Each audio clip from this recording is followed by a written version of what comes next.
我说个是，今天又没做饭，我操，忘放油了，忘放胡椒粉了，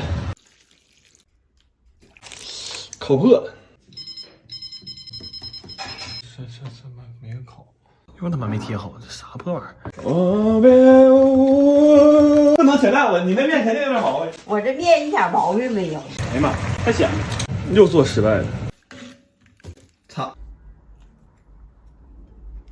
有彩蛋。在煮熟的鸡蛋里加入酱油和麻油，你即将解锁鸡蛋的神仙吃法，把它捣碎，把它捣碎，把它捣碎，把它捣碎。去你妈！什么他妈玩意儿？还他妈神仙吃法？这他妈神仙也吃不着！我操！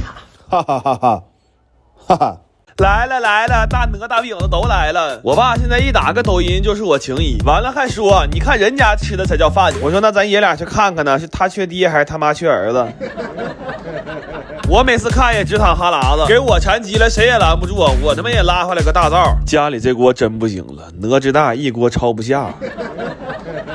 倒点情谊他妈的秘制小酱料，这锅就开始炖，拌了一个大拉皮儿，炒了一个毛葱鸡蛋，这三丝爆豆必须得自己在家做。真的，我去过这么多老丈人家，没有一个他妈舍得放这么多土豆丝的。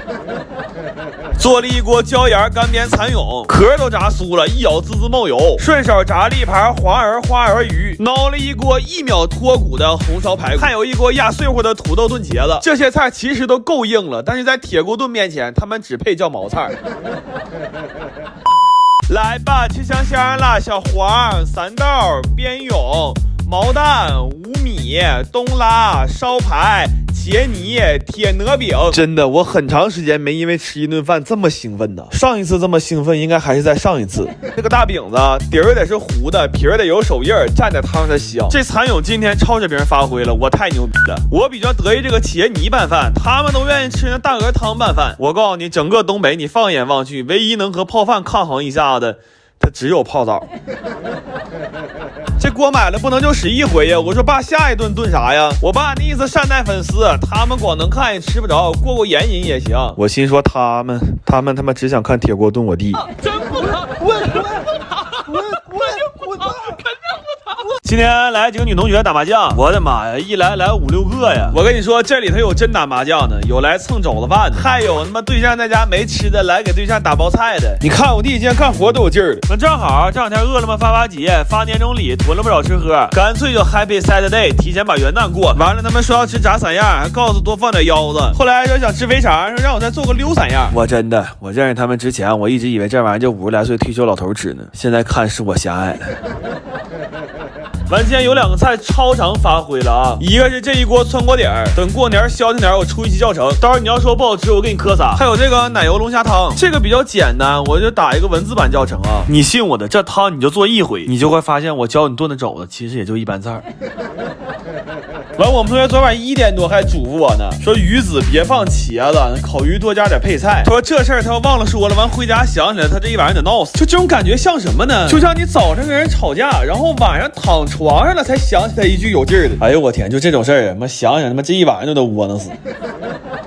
来吧，香香的定糕、溜三、酱子、炸三、沙肚、烤鱼、虾粉煲、汆底、奶虾汤、肘饭。我说今天别着急吃啊，告诉你们个好事儿，上饿了么搜发节玩年终互动，最高能领100元券包，新会员还有0元起入会礼。这个年终互动能看自己的专属称号，我这个是居里采购夫人。那么这个有点太宽泛了，我这个应该是肘子先生。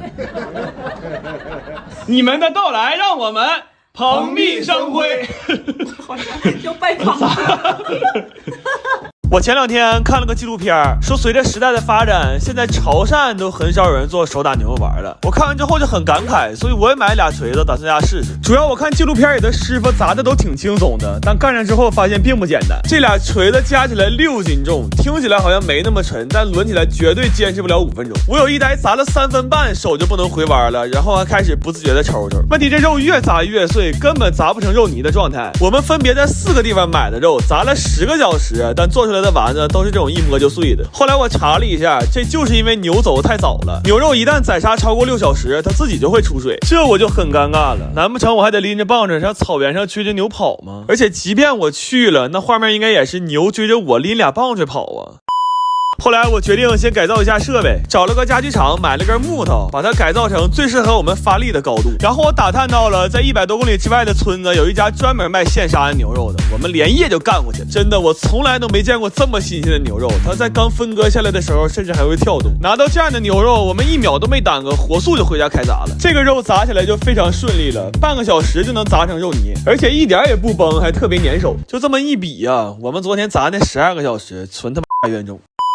这回终于要见谅，这回买了30斤牛肉，我们5个小时就砸完了。用这次牛肉做出来的丸子真的非常的弹，掰开一个感受一下这种筋道，这才是真正的手打牛肉丸，而且它真的可以当乒乓球打。然后我还调了锅骨汤，但熬了4个小时都没变色，后来我到底还是选择了科技改变生活。晚上吃饭的时候，我们所有人小臂往下都是麻的，甚至在后面的2天上厕所擦纸都得靠人帮忙。然后做的比较多，就给邻居们也分了一些，特意跟他们强调了我们这是淀粉含量只有2%的牛肉丸。后来邻居说了一句话，我当时眼泪差点没掉下来。他说这几天我们趴窗都看见了，你们这牛肉丸一点科技都不用啊，全靠老嫂子狠活啊。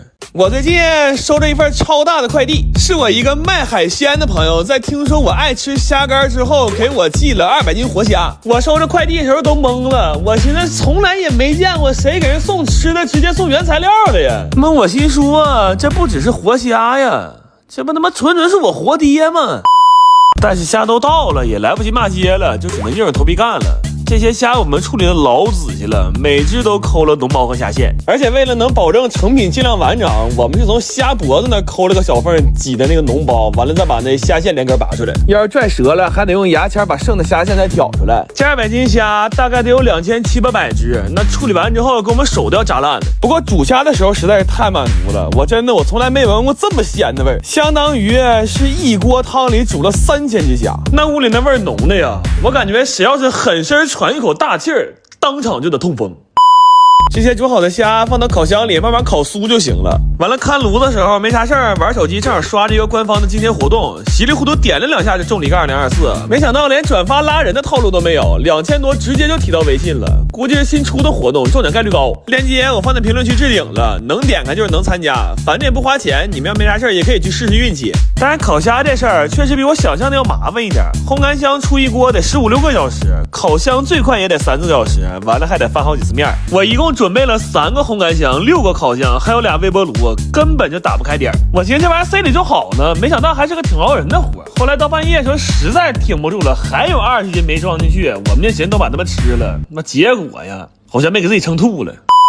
这些虾整整烤了1天1宿，到最后200斤虾就烤出了40斤虾干，这个缩水率我觉得还是挺夸张的。但是烤完了真的跟那些卖300多1斤的虾干是一样的，就外皮都烤酥了，一咬就成渣。虾肉是那种像比较干的鱿鱼丝似的口感，就越嚼越有滋味，完了还能吃出来虾的鲜甜。除了原味的，我们还做了点椒盐和香辣的，我感觉哪味都挺好吃。也正是因为这虾干给我吃嗨了，我现在觉得其实有一个乱寄原材料的朋友也没什么不好的。